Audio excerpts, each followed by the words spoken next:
Over the 9 long years of Dead by Daylight, 41 killers have been added to the game. That's a lot of killers. And after so much time, so many killers, I think it's safe to say that they've reused basically every single idea they have ever came up with. And because of this, Dead by Daylight has been hit hard by power creep, making a lot of the older killers feel like they've been left behind. So today, I'm gonna try my hand at buffing some weaker and some more power crept killers. Now, like usual, don't be forgetting to like and subscribe. And if you have any thoughts or ideas on my changes or other killers you think should be changed, let me know in the comments down below. I do read through every comment, all 3 of them. And if this pops off enough, I might just do a part 2. I might take your ideas and do a part 2. I might do whatever I want because I'm bored. But anyway, that's enough for the intro. We got a lot to go through, so let's get right into it.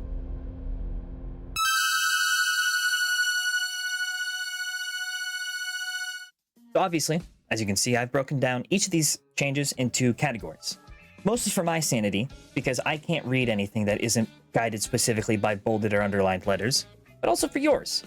Down below, I'll be leaving timestamps for each of the 4 categories of killer changes that I've made. There's 3 killers per category, so there's a lot to go through. And if you don't feel like you care about one category or you just don't want to watch it all in one sitting, you can go ahead and jump around to whichever one you want. But as for the changes, we're going to start with Michael Myers, or The Shape. Now, I know Michael just got a rework not even like a month ago. It was like, I think 2 weeks at the time of recording this, maybe a week and a half-ish.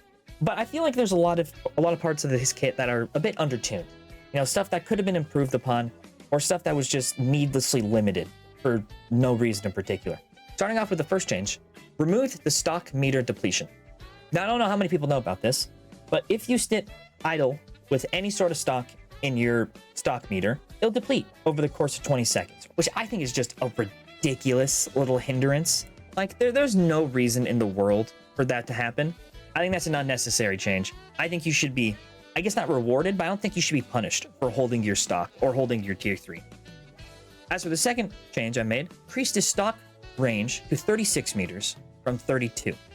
Now, I feel like the nerf to his stock, or the buff he got to his stock range initially before his rework, was very nice. He felt absolutely fantastic with it.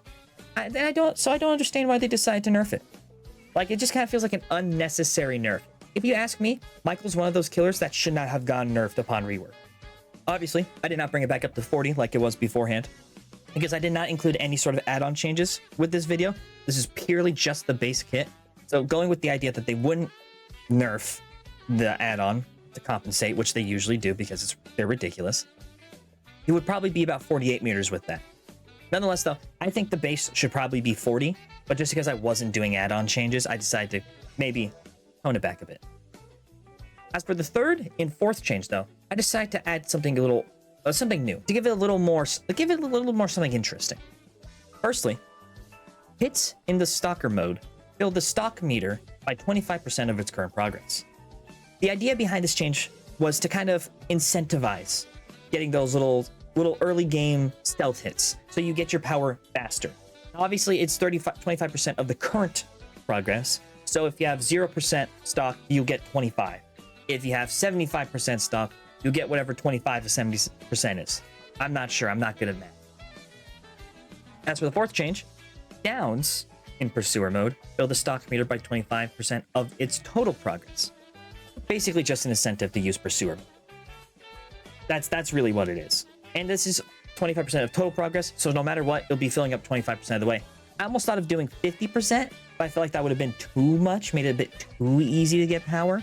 This is just downs. First one is hits, second one is downs. So you kind of, I want to incentivize switching between the two more for chase. So you stock a little bit, you get the hit, you get a big amount of stock, then you switch over to pursuer, you down the person, you get evil incarnate, hook the person, you pop evil incarnate. And then once you're an evil incarnate, reduce the cooldown of slaughtering strike to 2 seconds was 6. Because 6 seconds, I'm just gonna be honest, feels like shit. You miss an attack, you miss a slaughtering strike because the range is ridiculous, and you have to wait 6 seconds. That's overkill in my opinion. I honestly think that there really shouldn't be. I think the cooldown should be less, but just in case if it's too oppressive, 2 seconds. I think 2 seconds is more than fair. But that'll be all for my changes for the shape.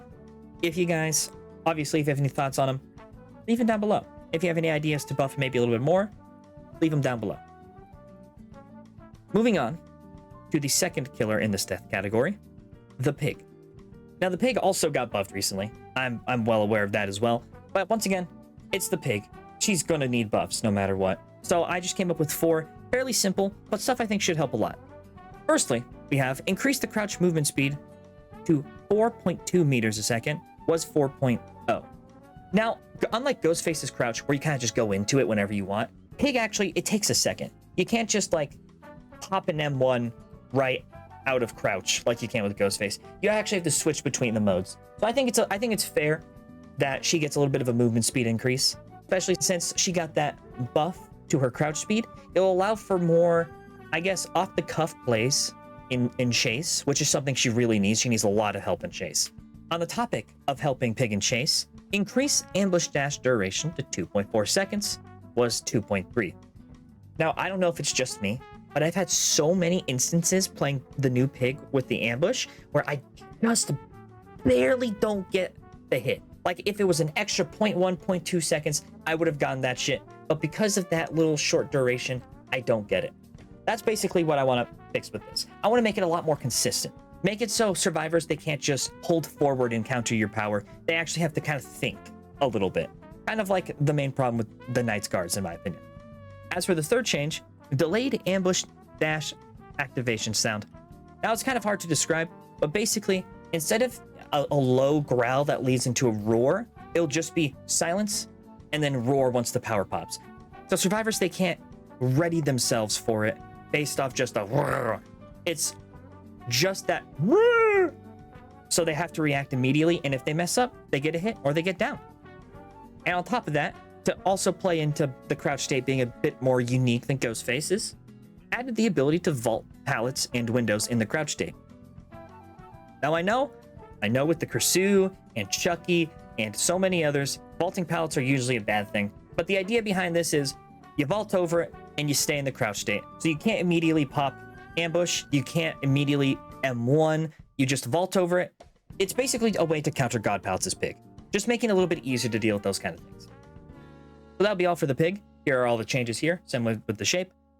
We're going to go ahead and move swiftly on to the Ghostface. Now, the Ghostface, in my opinion, besides Trapper and Skull Merchant, is the worst killer in the game. He has almost no chase potential. He gets easily countered by any sort of coordination, and he kind of feels clunky to play. Now, this is the most amount of changes I've done for a killer in this video. So, we're going to get right into it here because we got a lot to go through. First and foremost, increased crouch movement speed to 4.0 meters a second was 3.8. Similar to the pig, just wanted to make it a bit faster. Since, you know, like I mentioned with the pig, you can kind of just go into crouch, into stand without having to click a button or with a delay or anything. I felt not making it the same speed as pig would be fine, but I still want to make it more usable as like a general traverse tool. Or not traverse tool, but a general stealth tool. On top of that, reduced reveal range to 28 meters was 32, just making it so you don't get revealed as often by a survivor in Timbuk fucking nowhere looking at you from around a corner. On top of that, we have hooked or downed survivors can no longer reveal the Ghostface, because I can't believe this is still a thing in the game. I think you should be able to hook a survivor and then immediately pop stealth and approach whatever generator or whatever aura you saw.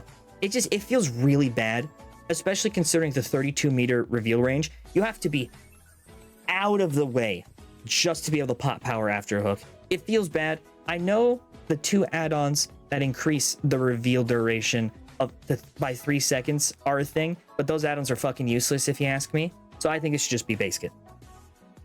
Speaking of base kit, made drop leg knife sheath. I can't speak at all. Drop leg knife sheath base kit. Because Ghostface, he needs chase. He's similar to Onryo or the pig. He's not great in chase, so I thought making this base kit would be great. Just the flat stat increase, 10% movement speed for 5 seconds. And to make it even better, while chasing an exposed survivor, gain a 5% haste status effect. Lingers for 3 seconds. So, On top of Drop Like Night Sheath, you'll have 5 seconds of 10% movement speed, super boost, and then it'll go down to 5% after those 5 seconds are done. And then once chase is over, you have an additional 3 seconds. Just to give him more consistency in chase is essentially the idea behind this. And then finally, and this is a change that I thought long and hard about, and it's kind of ridiculous, so stick with me here. While under Shroud, the ghost face becomes partially translucent. I made a little visual guide to give you an idea of what I'm envisioning with this change. It's pretty funny looking, but essentially it's like a half-cloaked wraith. The bottom half, for the most part, will be entirely translucent, and then the top half maybe a little bit more maybe a little bit translucent, but that wasn't what I came up with, or that wasn't the idea behind it once when I was when I was creating this little visual depiction. So basically, just if he's far away, it's a little bit harder to see him. You gotta pay a little bit more attention. If he's crouching behind a wall, you have to pay a little bit more attention. Just making it so you have to pay more attention to it. You have to be aware of the situation. But with that being said, that's all for the Stealth Killer category. If you guys have any thoughts on it, once again, leave it down below. I will be looking at all the comments. We're going to move right into the next category.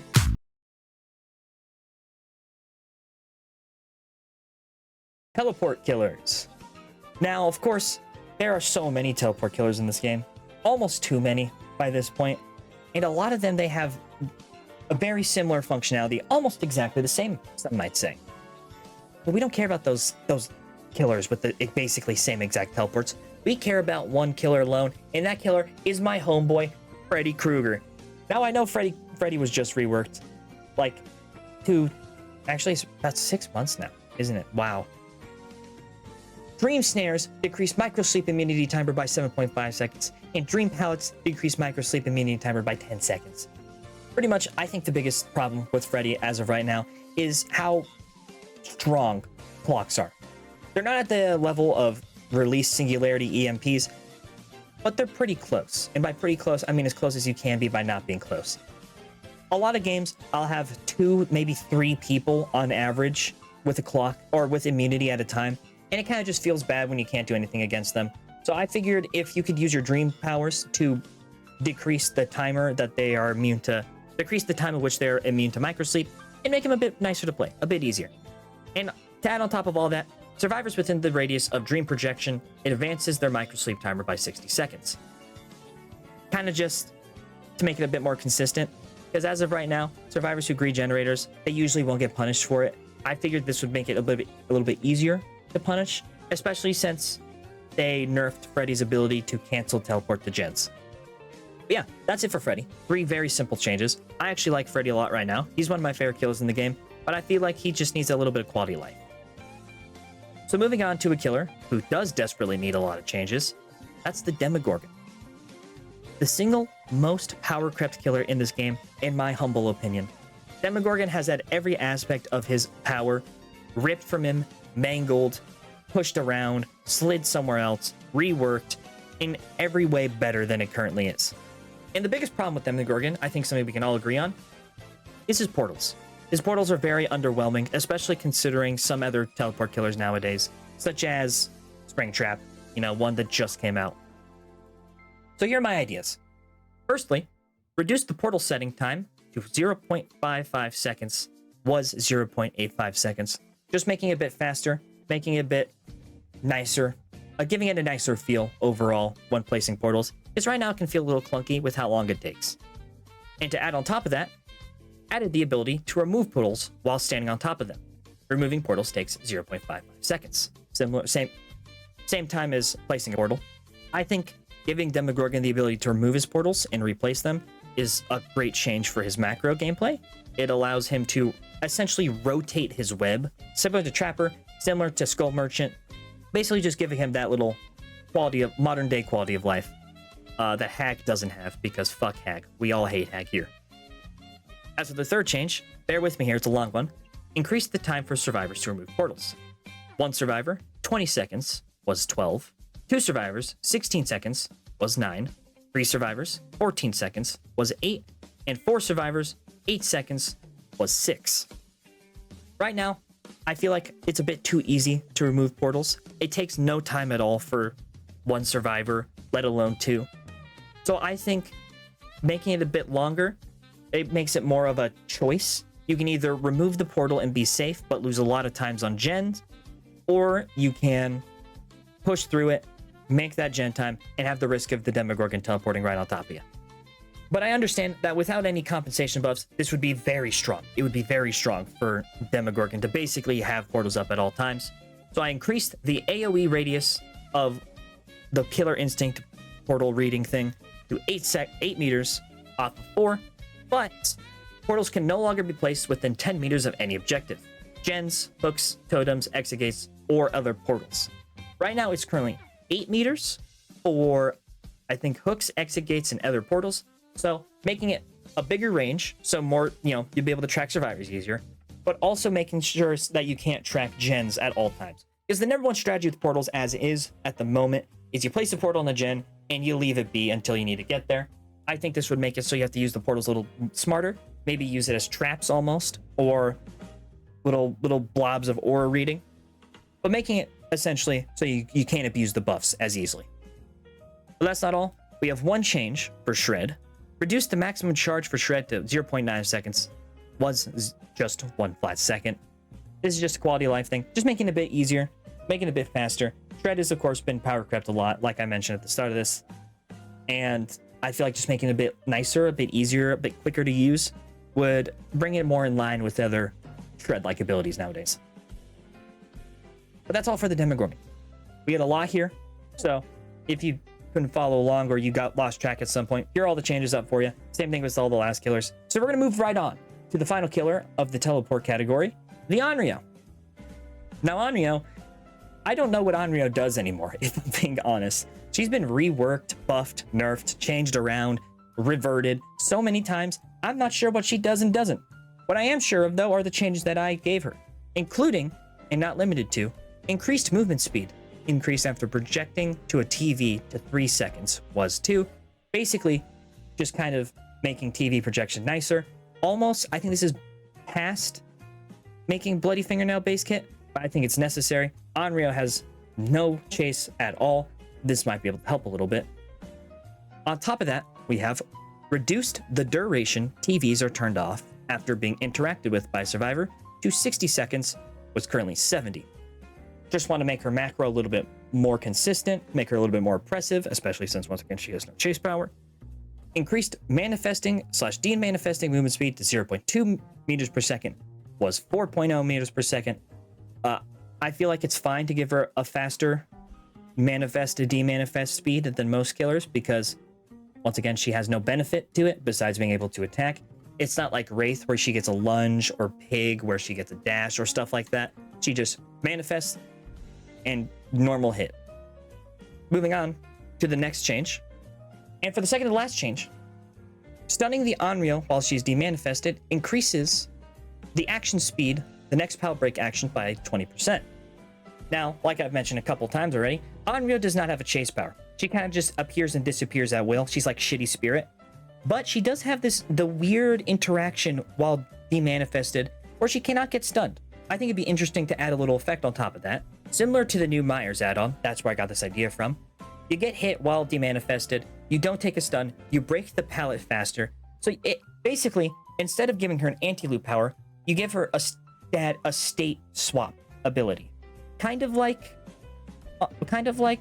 Pursue, if that makes sense. And it'll make a bit more sense once I show off my last change. Granted, the ability to walk through dropped pallets and vaults while demanifested at a movement speed of 3.8 meters a second. So, like I was just saying with the action break thing, the idea with Onryo, instead of giving her a chase power, because that would be boring, make her a state swap killer. That's not the right. Kind of make her like twins or the Pursue. So you have your basic form, which is the manifested form, which is practically an M1 killer. But then you switch to Victor or Head form or Demanifest, and you get a bunch of unique abilities that you don't have, or most killers don't have otherwise. So you can walk through pallets or windows, you can not eat a stun without being stunned, and then break the pallet faster for it. Basically just kind of making her a bit more unique and giving her a chase power without making it an anti-loop. I don't know how these changes would work in game. I honestly don't play enough Onryo to know. So if you guys play Onryo, or if you're an Onryo main, let me know what you think about these changes down below. Like I said, I do read the comments, and I'm very interested to see other people's thoughts on it. But with all that, we're done with the second category. With all that, we're done with the teleport category, which makes us officially halfway to the end. Isn't that great, guys? I don't know how long the video is going to be. I have a lot to cut out, but so far I think we're 30 minutes into recording. So here's for another hour.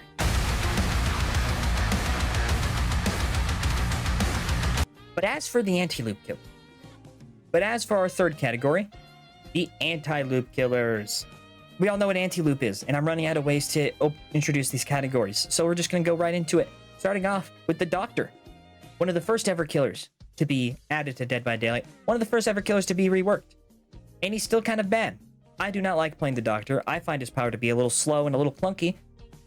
So, to compensate for his slowness and his clunkiness, increased his movement speed while charging shock therapy to 3.4 meters a second.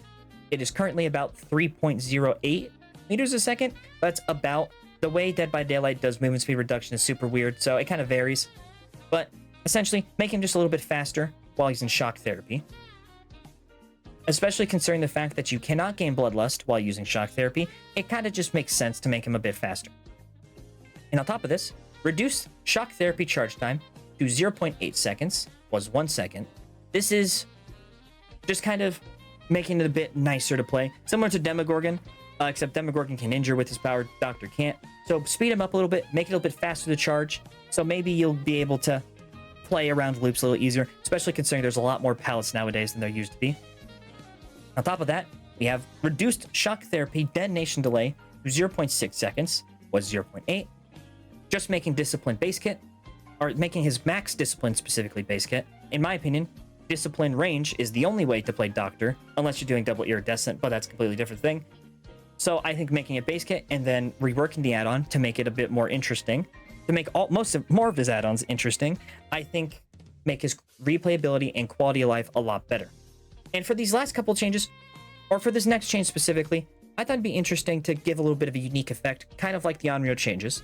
Reduces basic attack recovery while hitting a survivor in Tier 2 or Tier 3 madness by 10%. So kind of like a miniature, very miniature, base kit saved the best for last. Like I said earlier, Doctor kind of suffers when it comes to the pace of Dead by Daylight at the moment. His power slows him down a lot. It feels clunky. I think giving him a base kit saved the best for last would increase his speed of gameplay, make him a bit easier to catch up to survivors, especially since, once again, you lose bloodlust once you use your power. But that's not the last change. On top of all that, survivors suffering from Tier 3 madness are hindered by 3%.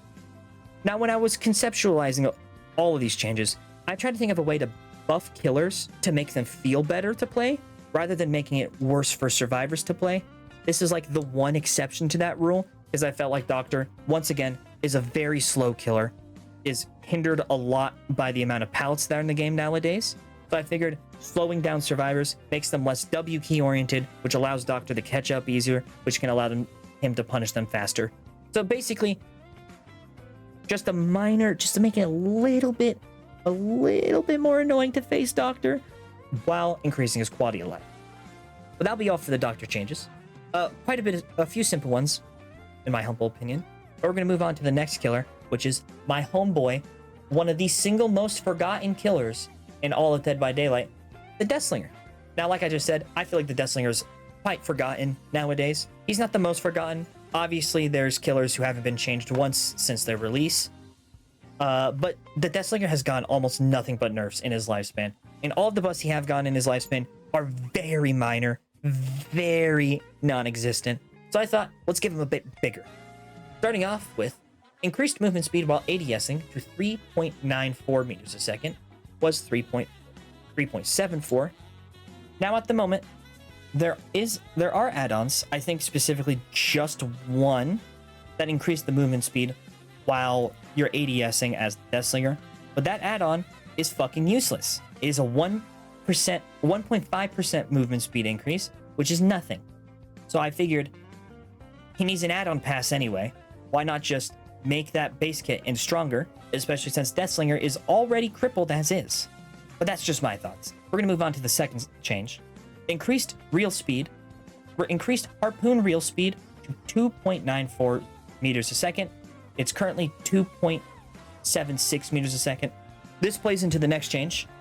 Increased harpoon range to 20 meters was 18. So you shoot a little further, and you can also reel a little bit faster to make up for it.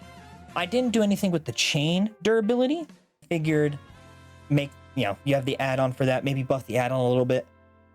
But for the most part, I think really all he needs for his base kit is an increase in range and increase in reel speed. It also allows you to guarantee hits that are closer to you, some hits that you might not even get as is right now. Just basically improving his chain quality, his harpoon quality of life. But we're not done here. Reduced ADS active penalty to 0.4 seconds was 0.6. Reduced ADS deactivate penalty to 0.2 seconds was 0.4. Basically just making his ADS a tad bit faster. I'm of the belief that the ADS changes were a great change and absolutely needed to happen because he was just way too oppressive with them.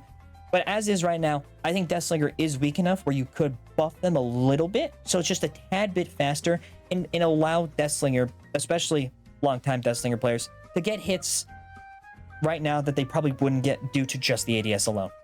So just like everything here, some big quality of life stuff. And for the final change of that quality of life, reduced the tear radius of the Deathslinger 24 meters was 32.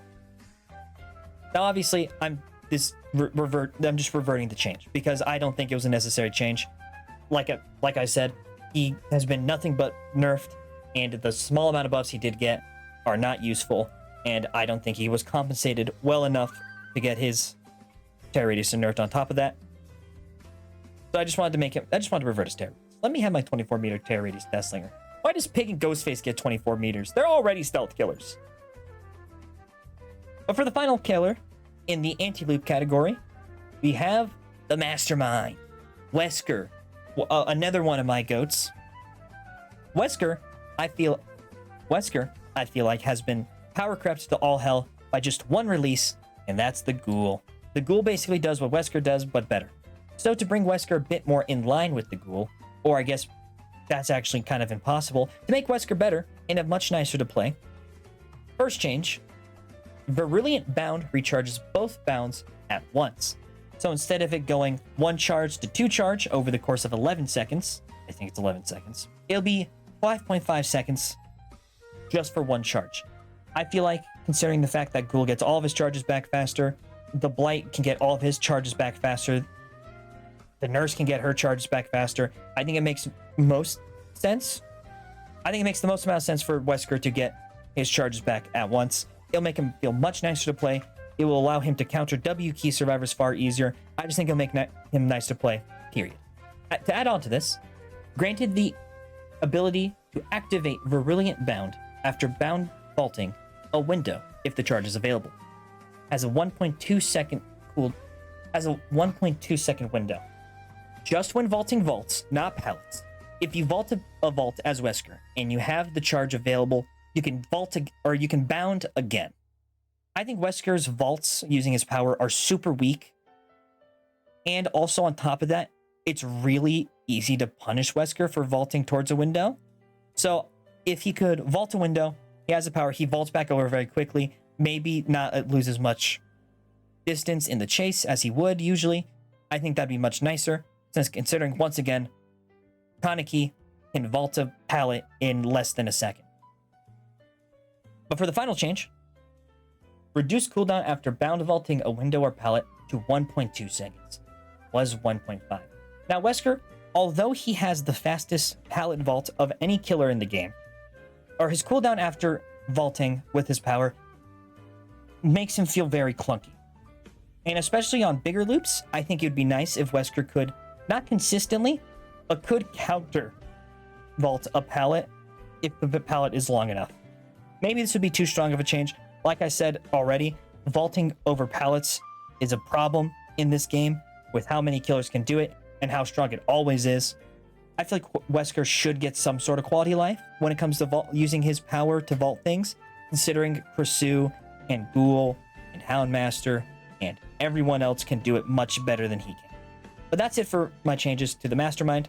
3 very simple changes, just stuff basically to make him more in line with the other newer killers, mainly Ghoul, that have power crept his power. That's all for the anti-loop category. Now for the last category. A little bit of Monica in my life, a little bit of Erica by my... A little bit of everything category. Yeah, no, I've ran out of ideas. So we're just gonna go jump right into it, starting off with the Pinhead. The Cenobite.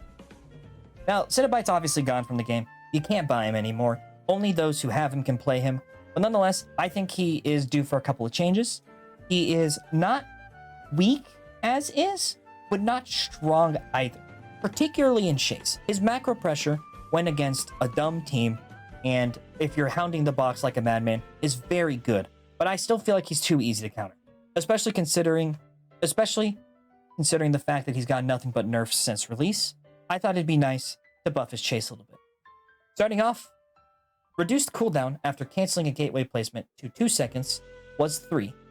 So when you throw out your gateway to place a chain, if you cancel it, you have to wait 3 seconds to use it again, just making it a bit faster so he can reposition quicker and he's not punished as much, especially considering, as is right now, Pinhead gets countered hard by WQ survivors.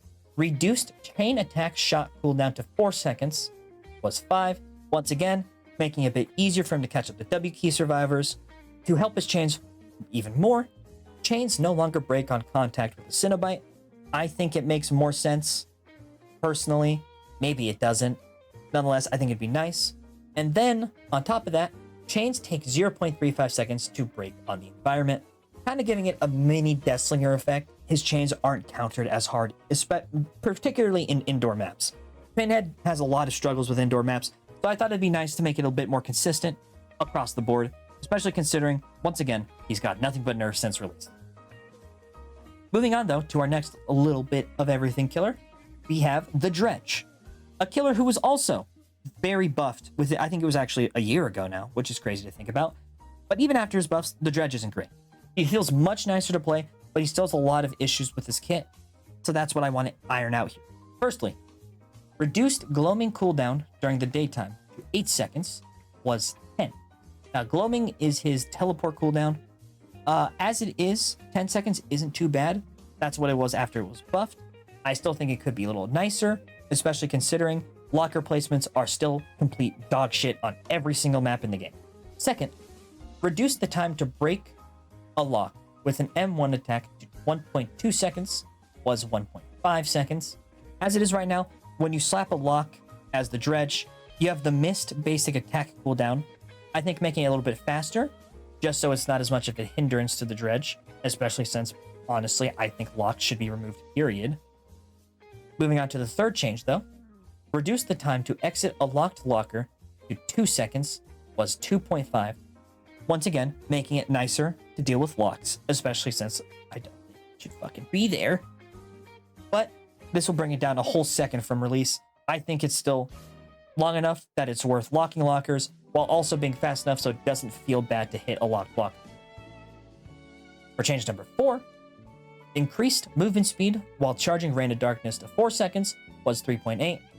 Rain of Darkness, his little remnant that he leaves behind, gets countered so easily by W key survivors. Making him a bit faster while he's charging it, I think would help a little bit with negating W keying against his power. Final change, the gloaming prioritizes non-locked lockers while teleporting.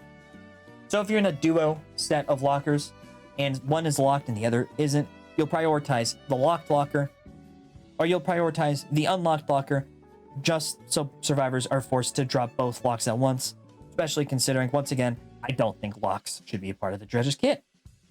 But that's just me. So we're going to move on to the last killer of the little bit of everything changes, the Knight.